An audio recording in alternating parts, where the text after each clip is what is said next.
नमस्कार दोस्तों, मेरे इस चैनल जीवन एक संतुलन में आपका स्वागत है। जीवन में निर्भरता कितनी आवश्यक है, आज हम इस संदर्भ में आपसे कुछ परिचर्चा करेंगे।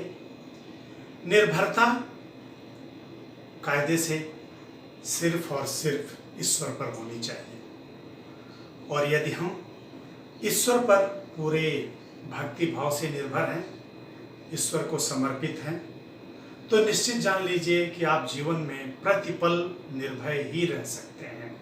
निर्भयता के अलावा और कोई दूसरा क्षण आपके जीवन में नहीं होगा। तो आज हम देखेंगे कि कैसे हम निर्भरता से निर्भयता की तरफ आगे बढ़ते हैं। हर क्षण क्या उसको याद करते हुए निर्भय रहना संभव है?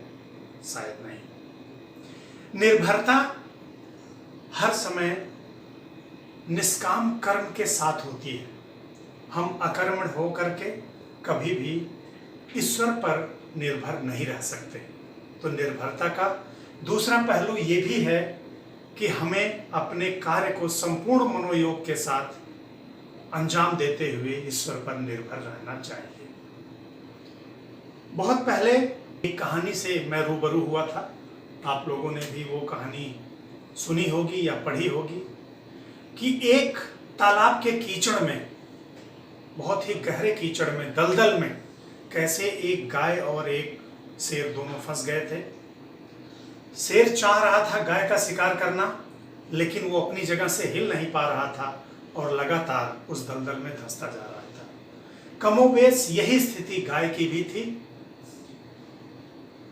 गाय ने कहा शेर से कि तुम चाह करके भी मेरा शिकार नहीं कर पा रहे हो और ना ही कर पाओगे, लेकिन इस दलदल से मैं तो निकल जाऊंगी, लेकिन तुम्हारा निकलना मुश्किल होगा। तुम फंसे फंसे इसी में अपना प्राण त्याग दोगे। तो शेर ने गाय से पूछा कि आखिर ऐसा कैसे संभव है कि मैं फंसा रह जाऊंगा और तुम निकल जाओगे? गाय ने कहा कि मेरा एक मालिक है जिसने मुझे पाला पोसा बड़ा किया है। शाम होने जा रही है, रात होने को आएगी, वो मालिक बेचैन होगा, चिंतित होगा कि मेरी गाय कहाँ है। वो आएगा, मुझे एन केन प्रकार निकाल करके ले जाएगा, लेकिन आप अपने बारे में सोचिए, आपका क्या होगा? और यही हुआ मित्रों।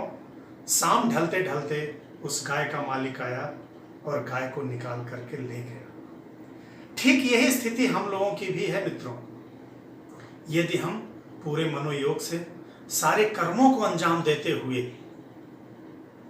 परहित को ध्यान में रखते हुए, यदि सदैव ईश्वर के स्मरण में रहते हैं, उस पर निर्भर रहते हैं कि जो भी होगा, उसकी जो भी इच्छा होगी वो हमें स्वीकार है।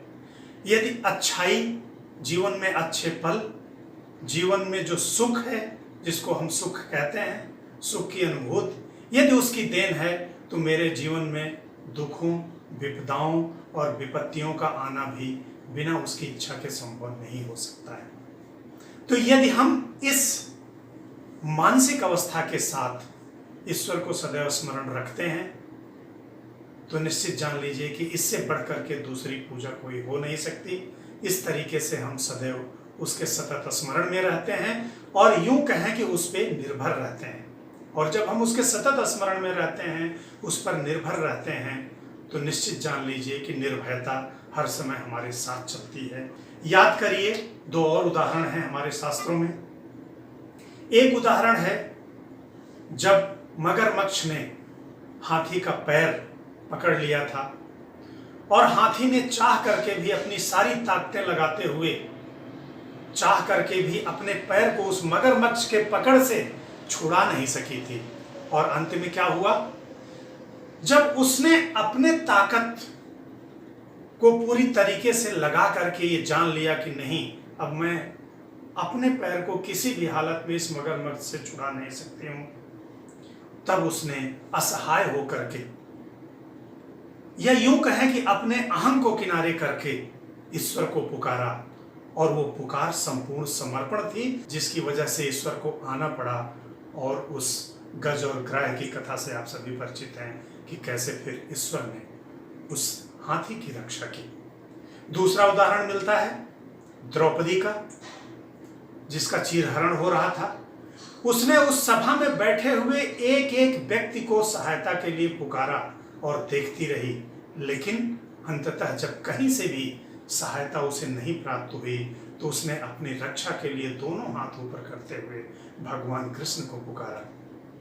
असहाय होकर के जब हम अपने ईगो को किनारे करते हुए, अपने अहं को किनारे करते हुए, अपनी शक्ति को किनारे करते हुए और लोगों से सहायता को किनारे करते हुए जब हम पूरे भक्ति भरे हृदय से उसको पुकारते हैं कि अब आपके अलावा कोई नहीं है, तो उस क्षण सहायता उस परम सत्ता से आती है। और यही हुआ द्रौपदी जी के भी मामले में, जब भगवान कृष्ण ने उनको कैसे चीरहरण से बचाया और उनकी पूरी तरीके से सुरक्षा की।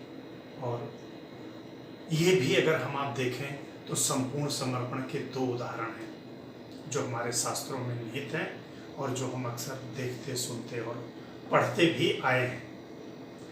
लेकिन मानव स्वभाव की विडंबना ये है मित्रों कि ये हर अपने कार्य में स्वार्थ से जुड़ा रहता है। अगर भक्ति भी करता है, पूजा भी करता है, वंदना भी करता है, संध्योपासना भी करता है, तो ये ईश्वर से कुछ न कुछ मांगने के लिए करता है। मैं आपको 4 लाइनों से रूबरू कराता हूं कि कोई सलीका है आरज़ू का, बंदगी मेरी बंदगी नहीं। कोई सलीका है आरज़ू का, बंदगी मेरी बंदगी नहीं है। ये सब तुम्हारा कर्म है साहिब, जो बात अब तक बनी हुई है। मुझ में और आप में या हम में क्या क्षमता है जो हम उसकी भक्ति कर ले जाएं? ये तो उसकी कृपा है। वो कृपा का अनंत सागर अपनी कृपा से एक पिता की तरह, एक माँ की तरह हमारी उंगली पर पकड़े हुए है। इसलिए मेरी भक्ति, मेरी पूजा, सब कुछ उसके साथ है। अन्यथा की स्थिति में लगभग जीवन का हर एक क्षण जहाँ हम कहते हैं कि हम पूजा कर रहे हैं, हम वंदना कर रहे हैं, हम उसकी भक्ति कर रहे हैं, कहीं न कहीं वो एक इच्छाओं का जाल होता है। चाहे वो हमारे हृदय के अंतस्थल में ही छुपी हुई इच्छाएं क्यों न हो, वो भक्ति का रूप होती है। इसीलिए वो भी चाहता है कि कोई तो ऐसा आए जो मुझे प्रेम करने के लिए सिर्फ प्रेम करे। खोजता है, ढूंढता है, कोई तो ऐसा मिले मेरा प्रतिरूप जो सिर्फ मुझसे प्रेम करने के लिए मेरी भक्ति करे, मुझसे प्रेम करने के लिए मुझसे प्रेम करे, न कि भौतिक इच्छाओं और सांसारिक इच्छाओं की प्राप्ति के लिए मुझसे प्रेम करे। तो अंत में चलते चलते बस मैं इतना ही कहूँगा कि उससे प्रेम करने के लिए प्रेम करिए, उससे भक्ति करने के लिए प्रेम करिए, उसको याद करिए सदैव जीवन के हर एक क्षण में, हर एक पल में, और उसके दिए हुए इस अमूल्य जीवन को पूरी भक्ति भरे हृदय से जिएं, उसको याद करते रहें जीवन के हर क्षण में, चाहे वो सुख हो चाहे वो दुख हो। तो उस परम सत्ता पर, उस परम प्रभु पर निर्भर रहें, निर्भय रहें, लेकिन संपूर्ण कर्मों के साथ। और यही निष्काम कर्म और भक्ति का अद्वितीय उदाहरण भी है।